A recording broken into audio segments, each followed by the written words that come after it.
What is victory? Adam came back from his sabbatical and still lived a typical half-bourgeois life for a time. He'd turned 25 and never worked a day in his life, aside from a 2-week stint selling Christmas trees outside a large shop, something he once did with Teofil before the holidays.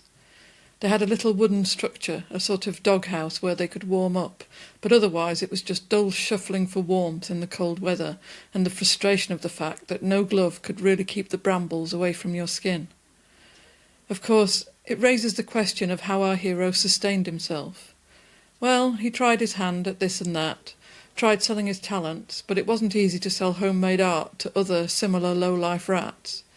He did succeed in embroidering the portrait of an extravagant man willing to drop a few zloty on it, work that was frighteningly time-consuming and very detailed. The piece's dimensions were as large as a small bedsheet. Seeing how much time and effort earning his bread like this demanded, someone suggested that he change his materials.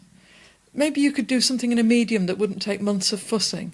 I get it that you don't want to start waving around with colours and brushes, but why don't you give something tried and true a shot, like silhouettes? You have the eye for it, his well-wisher thought. And indeed, Adam worked out this new medium, which produced results infinitely more quickly, in a day even. He started cutting things, not exactly silhouettes, but strangely exact angular objects out of drawing paper with a sharp knife. Armchairs, a cat sleeping on a chair, a typical little bedside table, or somebody's foot. Over the course of this period, Adam formulated his own unique position on art. He believed art to be the same as any other kind of work, a belief that aligned him with medieval guildmasters who painted Madonnas and pub signs with equal assiduousness. A Marx reader, he worked out all his hours and didn't charge for more than the guy at the gas station did. His hours, multiplied by the average salary, were still overpriced, because there's no doubt that an artist enjoys doing art more than a server enjoys serving clients. In a word, the idea essentially consisted of dumping. Since art is comparatively easy to make, and it is even easier to just brand things as art, it booms, and in a short time there's lots of it, which means that the way to popularise art is to produce it as cheaply as possible and sell it below the cost of production. Naturally, Adam's formula didn't account for the cost of the materials, the workspace, or for the fact that artists also want to eat, drink coffee and smoke roll-your-owns. To confirm his position, Adam went to the store to buy a pile of tank tops and a bunch of black dye. At home, he made 3 nice templates and started vigorously turning out art. He produced a heap of fashionable articles of clothing that were decorated with pliers, a tool with which one can pull and yank on nails and wires, the head of Kazimierz Pułaski, and a seagull. Not all on the same shirt, of course. He didn't succeed much with selling these shirts, but everybody did eventually wear them. He made longer shirts for girls. They were cut like nightgowns and decorated with bats. Even if Adam admitted that, yes, it would be nice if some millionaire came along and dropped him an exorbitant sum for a picture he'd made in 4 hours, he'd like it a whole lot more if a cab driver or a lunch lady came and bought a work of his for, say, the cost of a bottle of vodka. But even still, if a person is affronted by wealth and only likes proles, then you can pay as much as you want. He won't give you his work just so you can hang it up in your manor between your deer head and the family heraldry. Because if the rich buy up all the art at high prices, what's left for the poor? They don't have any money at all, it all gets spent on potatoes. Must they then be content with an amateur's bungled poppy field, or with a billow-haired Mary Magdalene picked up from a thrift store? To liven up the art market, Adam recommended 2 things: cheap art and cheap but quality reproductions, so that instead of just tearing a page out of a calendar and tacking it to the wall, a comrade might head to the closest shop, buy a copy of some dramatic painting for a moderate price, and proudly take it home. If you have thousands to blow on art, you're certainly the kind who has a tiger skin in front of your bed, does interior design, and also drinks the blood of slaves. That's an artist's enemy. Who'd want to please that kind of a person? More broadly, Adam's goal was to improve people's taste, which is an important error most artsy types make. It isn't possible to improve people's taste. People just like to put pictures of old men with big noses and loose pants on their bathroom doors. They like poppy fields most of all, and they like reading crime novels, especially the ones where at least 8 people are killed in a month in a little village. The detective nevertheless manages to get to the scene right before the 9th. People will never start liking philosophical tracts, dodecaphonic operas, or installation art. He whittled away at his things like this, covering his whole floor with a byproduct of paper flakes, and in a short time he'd prepared so many pieces that it seemed he could now put an exhibition together. And that is the goal of an exhibition anyway. You do some stuff, and then you go show what you've done to other people as well.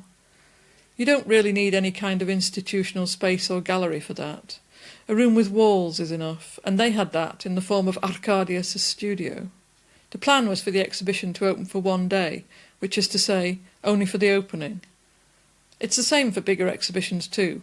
People come in when it's opened, and after that the little old woman working as security sits in a chair in the corner and knits socks. Adam hadn't done things according to an overarching scheme. He'd done what felt nice, or struck his fancy, but surprisingly enough there was a concept in place in the result. And so it is. You don't have to think things out in despair. Thought and meaning come of themselves. A gentle truth appeared when all the pictures were put together. A person is an animal. Not in some harshly determined dialectical materialist sense, nor in some elemental violent sense, but simply that a person is the kind of animal a person likes to be. It sleeps, wakes up, yawns, stretches, putters around, looks at things with a frustrated expression, quarrels in an animal language, and annoys other animals, or simply sits with them. And then, unexpectedly, is an epic, powerful being of nature. Basically, it was a question of biomorphism, or reversed anthropomorphism. A person is formed just as other life. They decided to hold the exhibition on the floor above the studio. Nobody lived there, and the doors were open.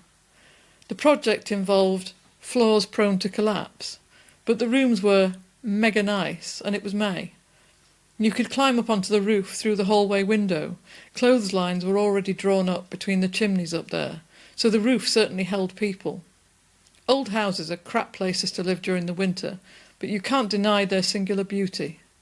That trash heap had once been a wealthy, urban, bourgeois house, with lots of oriel windows, glass doors, parquet floors all over, and unusual parlours.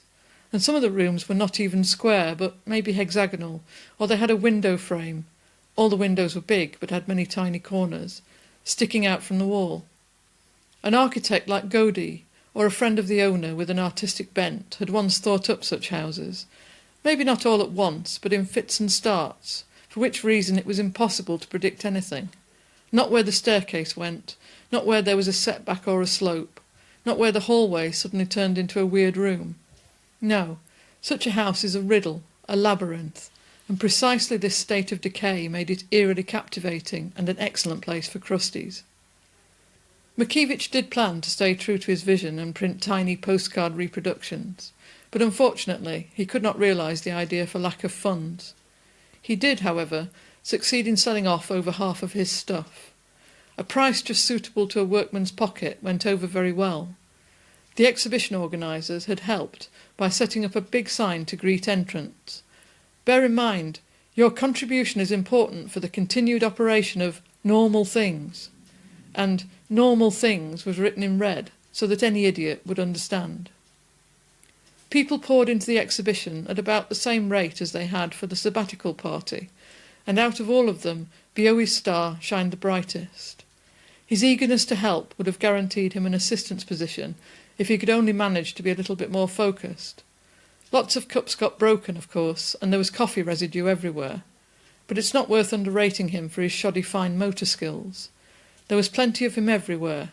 He started the conversation with guests so reverentially that nobody had the heart to say anything bad about him. Bioe paid intense attention to other people, made his conclusions, and was generally very much prone to gossip. If Personage X were suddenly out of sight, he might tell marvellous tales about Personage X to Personage Y, and they were beautifully venomous. Among other things, he was one of the few to get his teeth around the hidden contours of Adam's personality. "He's very cowardly," Bioe announced with conviction. "He would never dare to go against the group, not really. Or he fears loneliness so much that to avoid it he'll make terrible alliances. The other thing, look at his articles. There's something amazingly bewitching here and there in Mickiewicz texts, which is both lulling and often demagogic. Not too well formulated, but irresistible. dangerous thing. His listeners shrugged their shoulders and fell into their own thoughts. There was something in that puppy dog's writing. Eventually they all sat together on the roof and felt nice. Adam had taken off his shirt and was sitting topless in the pleasant May sun. Suliswaf had thick wool slippers on, which made him a little bit hard to take seriously, while Arkadius, in a full black outfit with a black-brimmed hat, was dressed like a Hasidic Jew. They chatted happily amongst themselves, and they waved their hands that were like railway semaphore, displaying complex signals impossible to express in words. The exhibition was counted a total success, and plans for subsequent events were put feverishly into place. Why only a magazine? No, over the last 3 years, every last Plaja member would publish a book, put on an exhibition, give a concert, and eventually they'd find a big stage somewhere where all the crusties could line up for a debut. They did not have the slightest doubt that their creations would surpass everything that had come before and would absolutely astonish the public. It was time to come out of the shadow and take what belonged to them. Not a place among the rest, but to wave like a flag over Poland's withered culture. The most precise definition for the common denominator of all this elation would be Polish romanticism. This all happened in the spring, when hopes for the future arise easily. But in summer the brotherhood fell to lethargy, apathy and boredom. It happened exactly as Vanda had once predicted. Suliswaf's spring wore out, and he called everyone for an impromptu meeting, where he let them all know that, actually, it was about time they closed up shop. Nothing tangible had been achieved. You can do exhibitions at the community centre, and, basically, he was sick of it. A couple of other characters had expressed some high-handed conditions for writing. They wanted full stomachs, warm rooms and paid bills. They sit with sullen faces and think, where's my allowance? Where's my housekeeper to do all my chores? Make my coffee, fry my eggs, peel my potatoes, clean up. Well, then I'd write. But okay, I guess I have to keep stooging around like before. Of course you want to get famous, Suliswaf, but I just want that kind of little village-wide fame. You know, like drinks hard but can't hold his liquor kind of thing. I feel like you're trying to appeal to the consciences of the authors in the collective. It's all crap, not up to snuff, nothing you can actually publish. How about we make an order of who has to provide the content, like write about your favourite revolutionary or your favourite food or how you're getting ready for the spring, and end up with something about how it feels to exist. A heated dispute broke out. The now appropriately tipsy assembly raised its voice and said and did ugly things that it would later regret. A regular person listening in on these chaotic exchanges would have heard something like what follows, because a sniping argument party resounds outwards from different corners of the room. There are incomprehensible thought snippets. Voices intensify now and again. Somebody laughs, something jingles, and then everything sinks into quiet murmuring to become audible after a moment. The sharpest weapon is still demagoguery, and non-demagoguery is just when you honestly get angry and start bungling words in your mouth. Well, are you angry now? Should I pour some more on? Wait, don't eat all of that. Leave me some too. To each their own, Suliswaf. I'm not arguing with you. Arguing is a stupid activity you do when the vodka bottle is almost finished. Actually, though, a vodka bottle is a super nice thought. I might argue with somebody. We're not out, are we? Come fight with me, too. Why doesn't anybody want to fight with me? I'm like not even a real person this way. Profit and popularity are one and the same. Utility is a good, and Plaja strives for success, recognition, wider readership. Otherwise we could just not write, right? Are beauty and good also something in themselves, or is that not a thing? Ashtrays overflowing? You guys will burn the house down. Give it to me. I'll take it away. Wait, don't turn it... What did I just say? I just spoke with a handyman I know. He's a very high-level handyman, like Kaiser level. I asked him if he ever reads any Plaja. He said he reads it sometimes, but it's too many words and it's kind of wooden. Basically, he didn't like it. Thinks we're highfalutin, and I'm telling you, I've heard that in 100 different places. Everyone thinks we're full of ourselves, and that we think we're better than other people, and incapable of dialogue and so forth. So, comrades, allies, we have fields and fields of work ahead of us. We should plough those fields. Fuck off. People have even asked me about my connection to Plaja, as in that gang of snobby slackers who think everyone else is an idiot. Oh, as opposed to you, a perfectly functional person? I mean, we probably ruffled some perfectly functional people's feathers. Cheap popularity isn't a bad thing in itself. I goddamn love people's lower instincts. If you take the sense of justice, that's a rather low instinct that manifests early, I think. This argument is a gust of righteous fury about the fact that we haven't gotten what we deserve. But then people say, well, Soliswaf says, no, it's that we're not good enough. We should just tell it like it is. Which is to say that despite it all, dreams have to be the first to speak. There's some error in people somewhere, in the sense that it's not particularly productive to try and fit all people into the concept of people. That basically isn't even possible. You can't assume the species doesn't have any errors, huh? Errors can be necessary for the survival of the species, and so in the programme, so to speak. Maybe not all bears are bears, or man-eating leopards. Other leopards certainly despise them. We can't say that there aren't any deviations, that anything that happens with people is humanity. Sure, we can start arguing over what to include and what to not, and that field is wide. Norm and deviation. That's the essence of the story, but it depends on the culture. I don't give a shit. I just do what I want. I just do what I have to. But listen, that's the trick. How to get you to want the things you have to do. You're a reactionary. That's what it is. Fuck, where was I? Basically, don't be an idiot is a very good slogan. Same time, life wouldn't be worth much without the right to make mistakes, and make them all the goddamn time, the same ones, over and over again. If it's done, it's worth defending. If you have to defend it, you shouldn't have done it. On its own, ambition has always seemed somehow deficient to me. That is, ambition in the sense of hoping for recognition. I don't know that a person should hope that. It seems somehow more self-sufficient if you do things without concern for what comes of them. I have genuinely had it up to here with opinions in general. Oh my God, you're spilling. Oh, whatever. Go see who fell asleep in the bathroom. Kick him out. I won't write. Honestly, I will not write any more. You ask me what I'm going to do. Here's your answer. Not write. The climax of all this, and a sign from heaven, was when the bottom just fell off the last bottle, which was completely full, and the booze flowed out over the floor. There must have been invisible internal stresses in the glass. Around midnight, things were so vicious that Soliswaf kicked them all out and shouted after them from the window, "Eat shit! Never come back again, assholes!" 3 days later, the following brash message was on the wall at the editorial board. "Back to work, slackers!" But much had changed. Adam moved into the studio, where he created a personal pigsty in the little room in the back. He and Vanda hadn't quite gotten into a spat, but something had happened between them, and no matter how much the others tried to circumspectly feel them out, they couldn't get any real clarity. On the surface, they got along as nicely as before, but it did become harder and harder to organise collective parties. You always had to consider whom you could invite this time, because inevitably one couple or another had had a fight or a break-up and had to be kept apart for a time.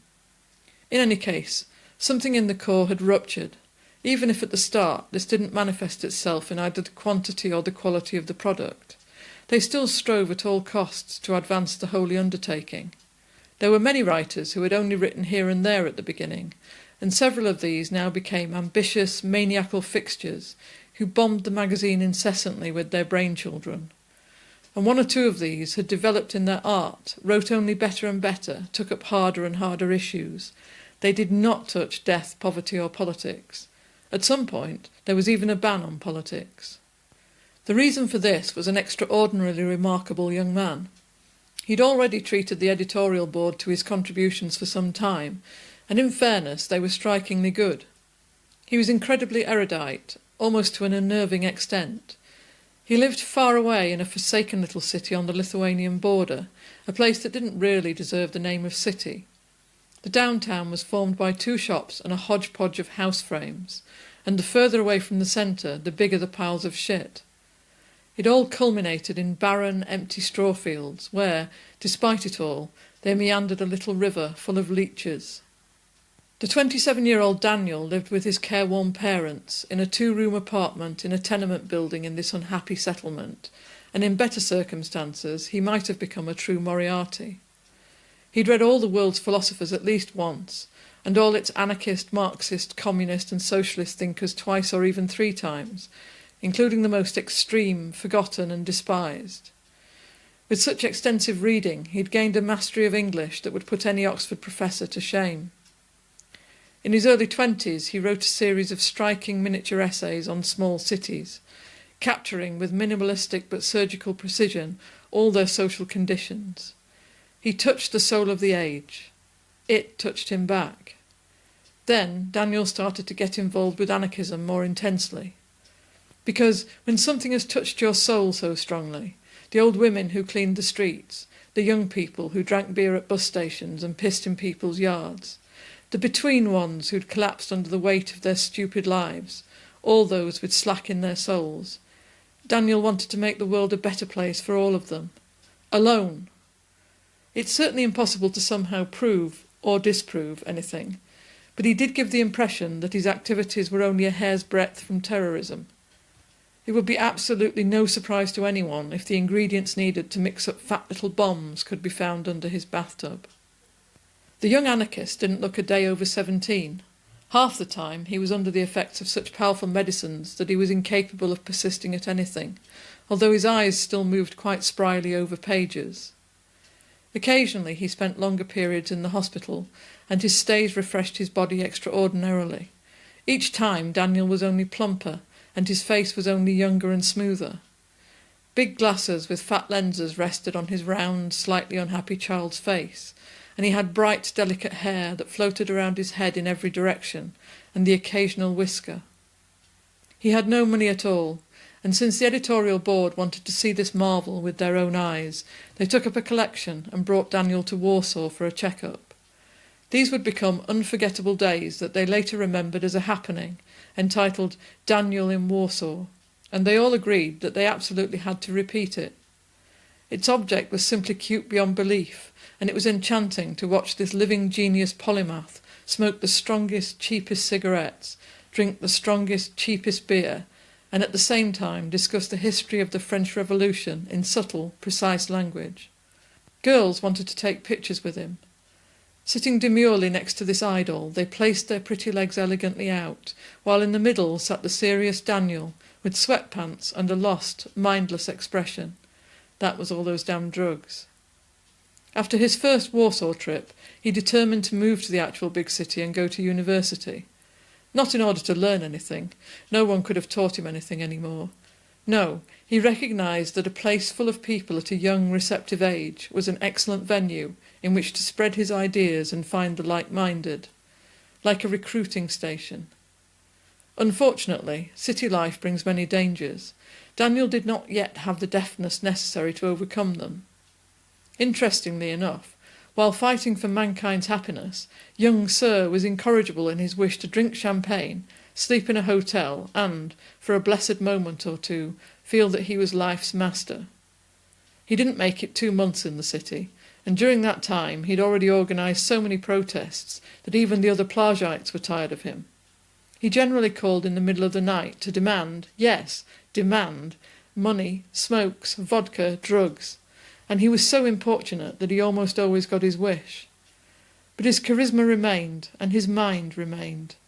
And to top it all off, he managed to get the editorial board fighting amongst itself.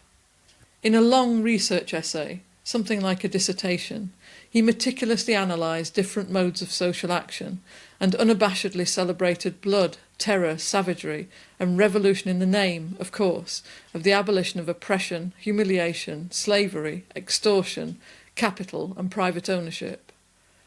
The question may arise as to what anybody was doing banging their heads against such issues in modern Poland, but it's important to understand that this had nothing to do with the state of things as they were, but with pure ideas. To some, communism was the wrong word. The ideal was something like the brotherhood of the early Christians. That is, the commune, just as they had already cultivated it in the house. And on what basis, really, could one not extend that superb mode of living to countries and nations? After all, the exact same dated values of work and family were as important in the Second World as in any other, and critics say that this packet should really be called a petty bourgeoisie value set. Of course, there are comrades, sure, a comrade here and a comrade there, but things are quite far from true brotherhood, because true friends live together, They are the family of the new age. Would it not be cool if a friend also had a kid, and then you could look after them together? What really is the difference between a hippie commune and communism? Not really much of anything. Dress your future commie in colourful clothes. Let him grow his hair down to his mid-back, and there he is, a communist hippie, good, gracious, friendly, placid, sociable, helpful. A commune is democratic. We came together ourselves and we make our rules ourselves. You can smoke inside, but you have to take your shoes off when you come in. It can happen that there are too many rules, and the person enacting them may be one and the same guy. Then a commune can turn into a mini dictatorship. It's worrying to think that this is frequently what's happened. There were theoreticians among them who asserted that there was no such thing as society, capitalism, or socialism, which caused a new burst of controversy over what existed at all. What does reality consist of if it doesn't consist of politics? They dove headfirst into the swamp of ontology and immediately started to sink. Of course, other, more repulsive boys would have descended into the world of pure sensation, spoken about the taste of blood, the neck of an enemy between their fingers, a woman's hair in their hands. But is that any solution? It's even less of an answer to drown completely in the sensory world and declare that all superstructure is fiction. The theoretician in the form of Pan Tramp asserted with conviction, and with Kant's help, that society is a construction and an agreement, and not some kind of thing you can touch with your hand. Has anyone else ever seen society, capitalism or socialism? These are concepts in people's heads, and they swell like cancer and eventually transfigure the whole thought system into a habitat for those concepts. You can simply never take a concept-centred world as a priori or transcendental. There are all kinds of Daniels for that. You can't impose theory onto reality. Reality should define theory and give us good tools, that is, criticism, that helps us make better decisions. The reason that actually isn't possible, that, for example, I and he could ever find common ground, is that we lack a concrete shared experience, and a priori or non-experiential theories don't harmonise with each other. This was an extremely elegant train of thought, and it gave a prior-to-experience wallop to all human relations. Then the Paris Commune was again yanked into the conversation, serving as the most epic attempt the world had ever seen to break the power of society and the state apparatus. Half of those in the room didn't know much more about it than a hazy memory from a history textbook, and only one image had stayed in their minds: barricades. Daniel, on the other hand, knew everything about the commune. Pan Tramp some things, and Adam and Suliswaf this and that, which allowed for an argument to make the room smell of blood. Adam thought that in general it would be extremely difficult to imagine that the Comuna Pariska produced any positive outcome in its time. It was still practically one city against the entire world, a bit like trying to go to the moon with a steam engine, which doesn't make it any less epic of a thing to imagine, and you can't say that the communards somehow acted wrongly. Sometimes doing rightly and succeeding are different things. It's absolutely remarkable, noted Suliswaf, how the media reacted to the commune. Wipe them from the face of the earth, scatter them underfoot so that no one will dare do something like this again for the next 300 years. Something like how it would react to a commune even now if some hobos went and took over New York and then nerved everybody out by running it well. The commune was sacrilege to the authorities. Organise a mass murder, start a world war, you can debate that. But if you achieve such an absurd victory over the structures of power, get ready for destruction. If damnatio memoria were possible, they'd have given it the evil eye and erased it from history. But what actually annoyed them, especially Pan Tramp, was the possibility, and this was the living memory of history that raised itself in him, of being yet again lined up by a firing squad of Daniels because someone comes along and decides how you have to live, who's right, who's wrong, and starts primitively scouring the world clean of bullshit. Ah, fuck it. I have zero desire to sit here and argue with the creature struggling in the grip of dilettante fantasies. I'm literally sickened. In that sense, it is a personal matter that you, sir, have consistently shown yourself to be a child. My good sir, you swear repeatedly, you make jokes with homophobic and misogynistic undertones, and for that reason you are personally unpleasant to me. Your ideas do not bother me, it is your person. Or more precisely, not even your person, but the role you've taken in the world. Additionally, It was indicated to me at the time of my first visit to Warsaw that you do not even exist, that you are a kind of project or a phantom. This is also evident from that fact that despite all of your bravado, you do not offer your own true name, Daniel answered Pan Tramp in his calm, studied manner. Somebody now had to get between them, because things were about to get very overripe, and Salisbuff said quickly, "Let's all now step away from any firing squad ideas. 1, 2, 3, no more firing squad. This constant left-right war is already starting to get irritating. I figure we put a ban on political issues for at least a year. I would never have believed we'd start sword fighting here among our own people, that somebody would start raking a saw over every frigging phrase. We don't tolerate closed-mindedness here, now that we're talking about tolerance." And then, to answer those who were asking what I saw in communism, what was my point? First of all, I throw down the gauntlet to any kind of materialism, and I include Marxism because I don't support the attempt to equalise existence, not as long as we're speaking of existence as something exclusively material. That if everybody had equal amounts of everything, then you'd have equality. The belief that you can change everything with loaves of bread and rain boots always takes you to the same place, spiritual and moral hell. It's exactly as vile to measure everything in cars, houses and bank accounts.